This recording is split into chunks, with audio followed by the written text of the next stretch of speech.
आज मैं आपको एक ऐसे जिद्दी आदमी की कहानी सुनाऊंगा जिसको फेल होने से कोई फर्क नहीं पड़ता। उस पे लोग हंसते हैं तो भी उसको कोई फर्क नहीं पड़ता। उसको कई बार रिजेक्ट किया जाता है तो भी उसको कोई फर्क नहीं पड़ता। उसको दिखता है तो सिर्फ और सिर्फ अपना टारगेट, अपनी मंजिल। जी हाँ, बात करते हैं चाइना के सबसे अमीर आदमी जैक मा की। कैसे अपनी क्लास का सबसे कमजोर स्टूडेंट अपने देश का सबसे कामयाब आदमी बन जाता है।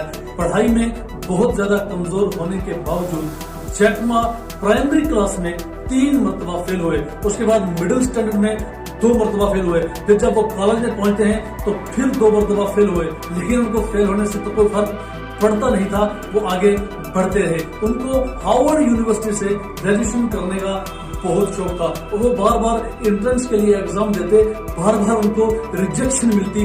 10 मरतबा अप्लाई किया जैक मा ने तो फेल होने में हद ही पार कर दी।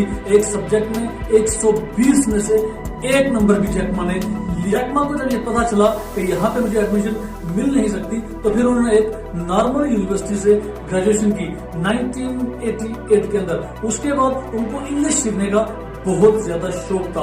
उस शौक के चलते वो टूरिस्ट गाइड बन गए। वो फ्री में जो लोग टूरिस्ट आते चाइना में उनको फ्री में घुमाते ताकि उनसे इंग्लिश सीख सके। तो वही इंग्लिश उनके काम आई। आफ्टर ग्रेजुएशन जैक मा ने 30 मरतबा डिफरेंट जॉब्स के अंदर अप्लाई किया। जैक मा कहते हैं कि मुझे 30 बार रिजेक्ट किया गया। एक बार पुलिस की भर्ती में चले गए, 5 लोगों ने अप्लाई किया, 4 लोगों की सिलेक्शन हो गई, 1 आदमी को रिजेक्ट किया गया और वो रिजेक्टेड पर्सन था जैक मा। फिर KFC जब नया नया चाइना में आया, 24 लोगों ने अप्लाई किया, 23 लोगों की सिलेक्शन हुई, 1 आदमी को रिजेक्ट किया गया और वो 1 आदमी था जैक मा। फिर वही इंग्लिश उनके काम आ गई जो उन्होंने बड़ी मेहनत से सीखी थी। एज इंग्लिश टीचर उनको जॉब मिल गया और उनकी सैलरी थी सिर्फ $12। यानी कि अगर इंडियन रुपीस की बात करें 1000 रुपए से भी कम। फिर उन्होंने जॉब छोड़ दिया और ट्रांसलेशन का काम शुरू किया। एज ट्रांसलेटर 1995 में जैक मा को अमेरिका जाने का मौका मिला। वहां पर उन्होंने पहली बार इंटरनेट देखा, पहली बार याहू यूज करने का मौका मिला और वो देखकर हैरान हो गए कि इंटरनेट के अंदर चाइना का कहीं भी नाम तक नहीं है। और तभी उनके दिमाग में एक चीज घुस गई कि this is the right platform. ये अपॉर्चुनिटी है जो मैं चाइना में जाकर इस अपॉर्चुनिटी के जरिए बहुत बड़ा बिजनेस कर सकता हूँ। तो फिर चाइना आए, उन्होंने ऑनलाइन कंसेप्ट लॉन्च करने की कोशिश की। वो आए, उन्होंने 50 लोगों से अपना आइडिया डिस्कस किया क्योंकि पैसे की उनको बहुत दिक्कत थी। 50 लोगों ने उनको रिजेक्ट किया। 50 लोगों ने जब उनको रिजेक्ट किया, जैक मा ने जैसे तैसे करके चाइना येलो पेज के नाम से ऑनलाइन कंसेप्ट शुरू कर दिया। कंसेप्ट बहुत अच्छा चला बट फंड्स न होने की वजह से उस कंसेप्ट को जैक मा को मजबूर होकर बंद करना पड़ा और फिर से जॉब ठीक करनी पड़ी। जॉब करने के साथ साथ में टारगेट बिल्कुल भी नहीं भूले थे, लगातार कोशिश करते रहे। $30,000 के लिए अप्लाई किया बैंक में लोन के लिए। 3 महीने लगातार चक्कर लगाने के बाद फिर से मिली वही रिजेक्शन जो जैक मा को हर जगह मिलती थी। लेकिन जैक मा कहाँ हार मारने वाले थे।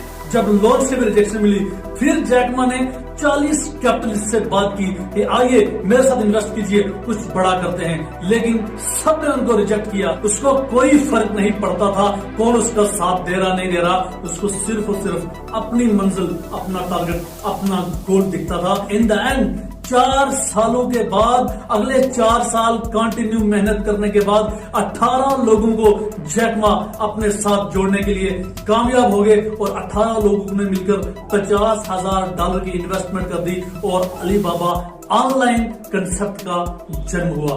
1 साल के बाद अलीबाबा प्रॉफिट में आ गया और फिर याहू ने $1 बिलियन की इन्वेस्टमेंट कर दी अलीबाबा के अंदर और जिससे अलीबाबा को बहुत बड़ा बूम मिला। जैक मा बहुत ही सिंपल आदमी है, वो सिंपलिसिटी में बिलीव करते हैं और जैक मा हर साल अपने 20,000 एम्प्लॉइज के साथ अपना एनुअल फंक्शन जब सेलिब्रेट करते हैं तो एम्प्लॉइज के बीच में बैठकर उनके साथ एज फ्रेंड को ट्रीट करते हैं क्योंकि जैक मा ईगो से कोसों दूर हैं। यही वजह है कि जैक मा आज चाइना के बेताज बादशाह हैं। लेसन हमें इस कहानी से क्या लेसन मिलता है? हमें इस कहानी से एक लेसन मिलता है कि आप कितनी बार फेल हुए। जब आप कामयाब होते हैं तो लोग आपका फेल होना भूल जाते हैं, इसलिए फेल होने से नहीं घबराना है। दूसरी बात जो हमने यहां से सीखी, इस बात से 0.1% भी फर्क नहीं पड़ता आप कल कहां थे, आप किस जात पात जाति धर्म से हैं, 0.1% भी फर्क नहीं पड़ता। और इस बात से भी 0.1% फर्क नहीं पड़ता आप आज कहां हैं, अमीर हैं या गरीब, अनपढ़ हैं या पढ़े लिखे, शहर में रहते हैं या गांव में रहते हैं, 0.1% फर्क नहीं पड़ता। अगर आपकी जिंदगी में फर्क पड़ सकता है तो सिर्फ एक ही बात से कि आपको जाना कहाँ है, आपका गोल क्या है, आपकी मंजिल क्या है। अगर आप भी जैक मा की तरह इतनी बार फेल हुए हैं, इतनी बार रिजेक्शन ले चुके हैं, तो याद रखिए आप भी जैक मा जैसे सक्सेस हासिल कर सकते हैं। लेकिन अगर आप जैक मा से भी ज्यादा मर्तबा फेल हुए हैं तो आप जैक मा से भी बड़ा काम कर सकते हैं। तो वीडियो को लाइक, शेयर और सब्सक्राइब करना ना भूलें। और आपका एक बार फिर प्यार से